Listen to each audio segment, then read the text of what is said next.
Going to continue with the idea of putting variable speed on an object. Previously we used easing to do it. Now we're going to do something similar, but we're going to take more control of it.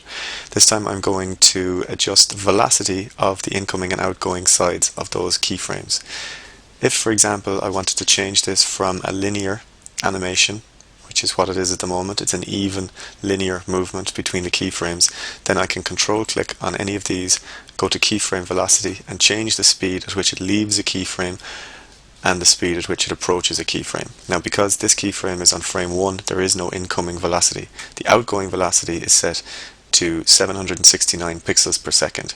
If I wanted to slow that down, I could set it from anything up to 0. 0 will just start it from a stopping point. Now influence dictates how long it's going to take along that motion path before it starts to speed up. So if I give this an influence of 15 or 25% and click OK, if you look at the dots up here, you'll see them change and become more close together to indicate that it's going to be a slower takeoff. Now if at this keyframe I want to make sure that it's going very fast, then I can up the speed to something like 2000 or 3500 pixels per second and up the influence to something like 60 to make sure that it starts to speed up relatively fast along that motion path. Then I can set it here. So this is the incoming velocity as it approaches that keyframe here, or that point there. Now I want it to stay at the same speed around that keyframe and take off at the same speed, so I could set this to 3500 as well and 60. What I'll do is I'll click this to make sure that I'm locking outgoing to incoming speeds.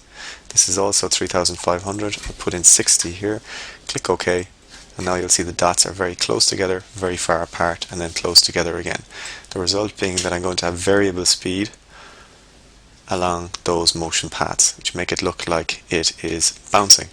Now if at any stage you want to change this back to the original linear setting, then you can control or select any of these or all of these keyframes, control click and go to keyframe interpolation and set the temporal interpolation to linear. And when you do that, it's going to remove any of these variable speed changes that you've made. So I click OK and you'll see it all becomes very even again and linear.